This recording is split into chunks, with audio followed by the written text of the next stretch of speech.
The forces should be used with freedom. If you want them to be used, you want to unleash a tiger, free him. Do not tie his hands behind his back. Do not go to the Pakistanis and say, listen, don't escalate. Then go all the way. Then fight properly and defeat them once and for all.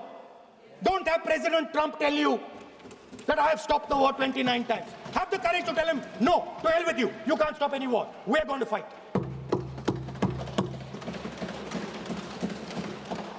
Speaker, sir, there is also I don't mean to keep mentioning External Affairs Minister, but it comes up because he's central to this discussion. I want to finish by telling you about something he said that shows the complete bankruptcy of the foreign policy of this government. Please remember that not a single neighboring country, not a single country condemned Pakistan. Not one. They condemned terrorism, they didn't condemn Pakistan. This is something that he didn't say. Now listen to what he has to say. And this shows you the mindset of these people. This explains why in his entire discussion yesterday of 1 hour, the defense minister did not say the word China. This explains it. And let me read the quote from the External Affairs Minister. Look, China, are the bigger economy. What am I going to do?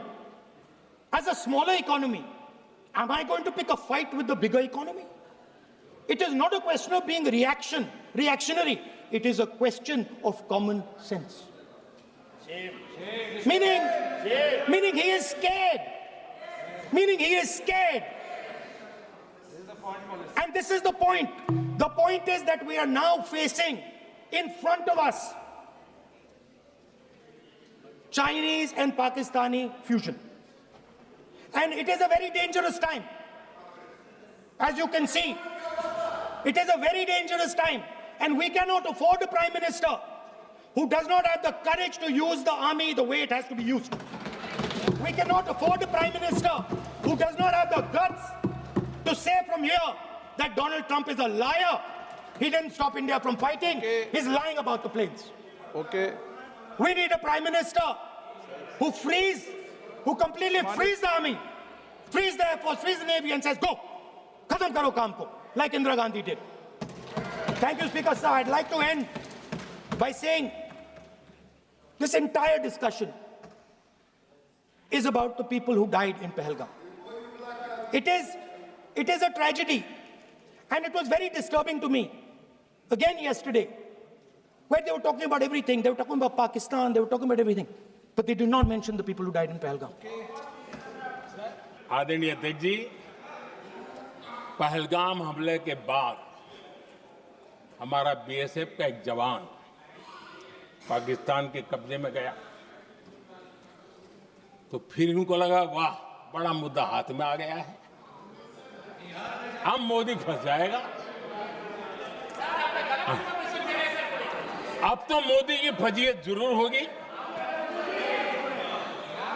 और उनकी ecosystem ने social media में बहुत सारी कथाएं viral की कि ये बीएसएफ के जवान का क्या होगा, उसके परिवार का क्या होगा, ये वापस आएगा, कब आएगा, कैसे आएगा, न जाने क्या क्या चला दिया।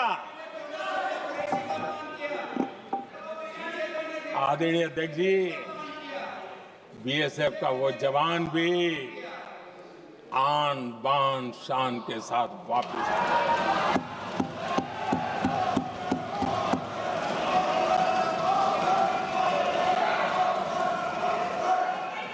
आतंकवादी रो रहे हैं, आतंकवादियों के आका रो रहे हैं और उनको रोते देखकर यहां भी कुछ लोग रो रहे हैं।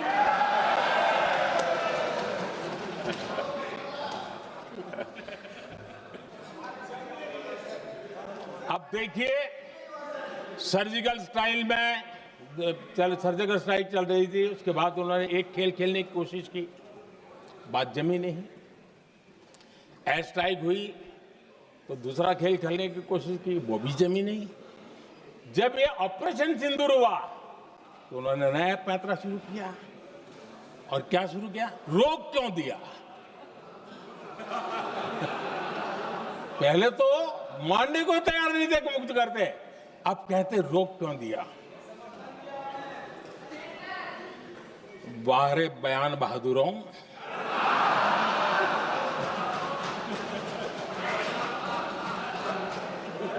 आपको विरोध का कोई न कोई बहाना चाहिए।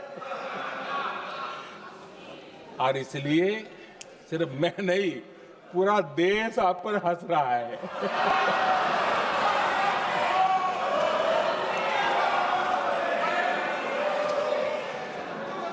आदरणीय अध्यक्ष जी, सेना का विरोध, सेना के प्रति एक पता नहीं नेगेटिविटी, ये कांग्रेस का पुराना रवैया रहा। देश ने अभी अभी करगिल विजय दिवस मनाया, लेकिन देश पूरी तरह जानता है कि उनके कार्यकाल में और आज तक करगिल के विजय को कांग्रेस ने अपनाया नहीं। न करगिल विजय दिवस मनाया है, न करगिल विजय का गौरव किया। इतिहास साक्षी है अध्यक्ष जी। जब डोकलाम में सैन्य हमारा शौर्य दिखा रहा था, तब कांग्रेस के नेता चुपके चुपके किससे ब्रीफिंग लेते थे वो सारी दुनिया अब जान गई।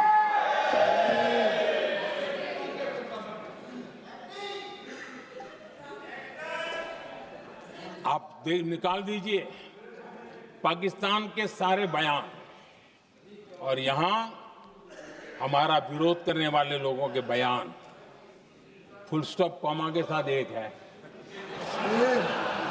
क्या कहेंगे इसको? और बुरा लगता है सच बोलते हैं तो। पाकिस्तान के साथ सुर में सुर मिला दिया जाता है। आदरणीय अध्यक्ष जी, देश हैरान है, कांग्रेस ने पाकिस्तान को क्लीन चिट दे दी है।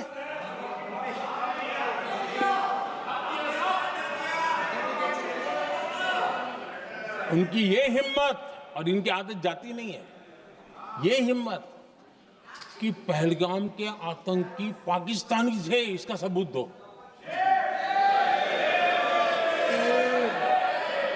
क्या कह रहे हो तुम लोग? तो कौन सा तरीका है?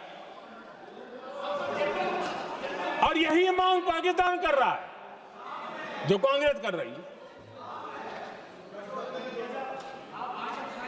और आदरणीय अध्यक्ष जी, आज जब सबूतों की कोई कमी नहीं है, सब कुछ आंखों के सामने दिखता है, तब ये हालत है। अगर ये सबूत ना होते तो क्या करते ये लोग, आप बताइए। आदरणीय अध्यक्ष जी,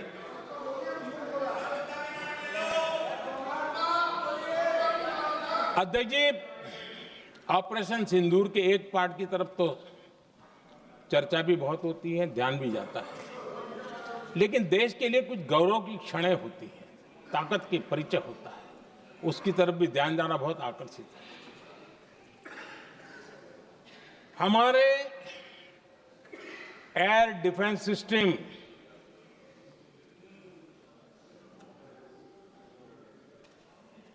दुनिया में इसकी चर्चा है।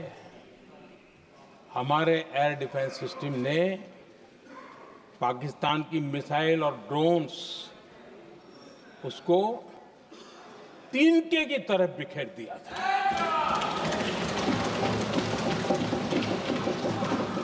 आदरणीय अध्यक्ष जी, मैं एक आंकड़ा आज बताना चाहता हूं, पूरा देश गर्व से भर जाएगा।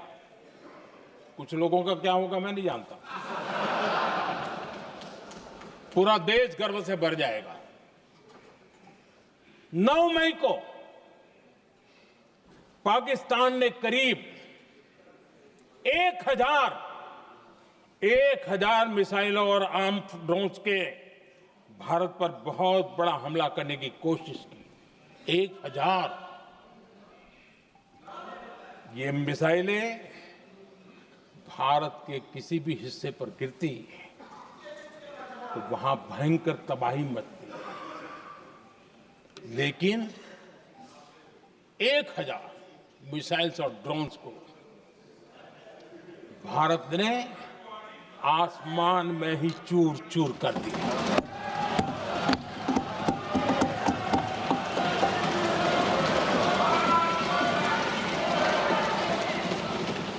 हर देशवासी को इससे गर्व हो रहा।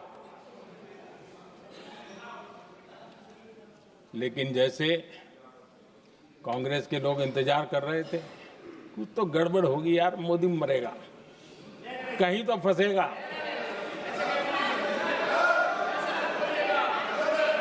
पाकिस्तान ने आदमपुर एयरबेस पर हमले का झूठ फैलाया। उस झूठ को बेचने की भरपूर कोशिश की, पूरी ताकत दी लगा दी। मैं अगले ही दिन आदमपुर पहुंचा और खुद जाकर के उनके झूठ को मैंने बेनकाब कर दिया। तब जाकर के उनको अकल ठिकाने लगी कि अब ये झूठ चलने वाला नहीं है।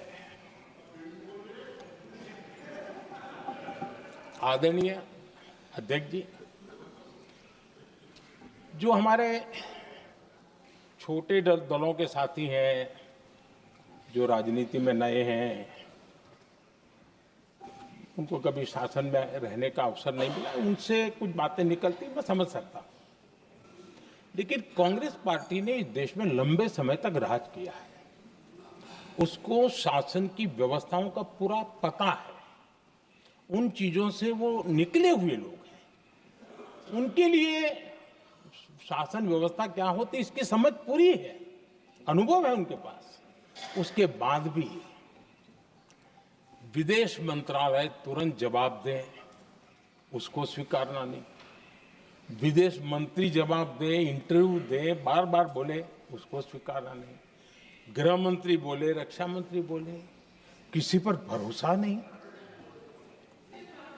जिसने इतने सालों तक राज किया, उनको देश की व्यवस्थाओं पर अगर भरोसा नहीं है, तब शक उठता है कि क्या हालत हो गई है इनकी। आदरणीय अध्यक्ष जी, अब कांग्रेस का भरोसा पाकिस्तान के रिमोट कंट्रोल से बनता है और बदलता है।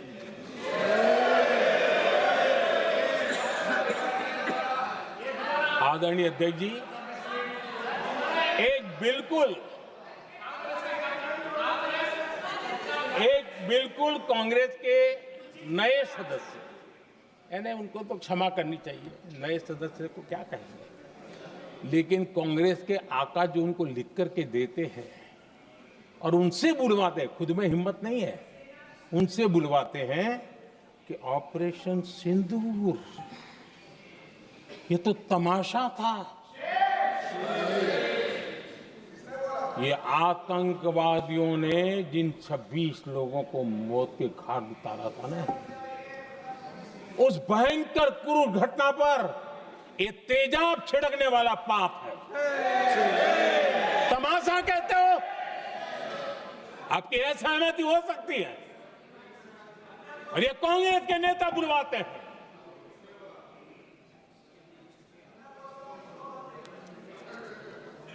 आदरणीय अध्यक्ष जी,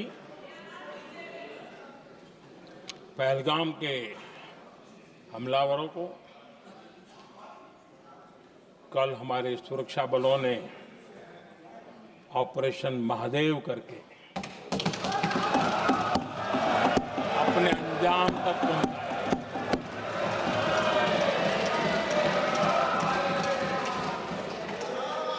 लेकिन मैं हैरान हूं यहां ठहाके लगा के पूछा गया कि आखिर ये कल ही क्यों हुआ।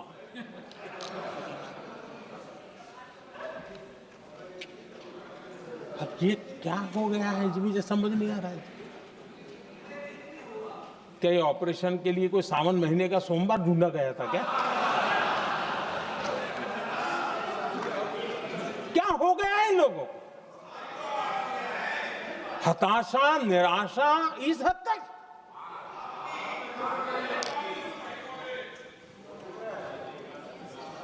और देखिए मजा, पिछले कई सप्ताह से हाँ ऑपरेशन सिंदूर वगैरह तो ठीक है, पहलगाम के आतंकियों का क्या हुआ, पहलगाम के आतंकियों का। अब हुआ तो कल क्यों हुआ?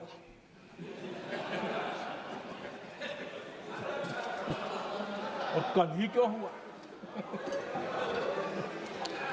क्या हाल है अध्यक्ष जी का। आदरणीय अध्यक्ष जी,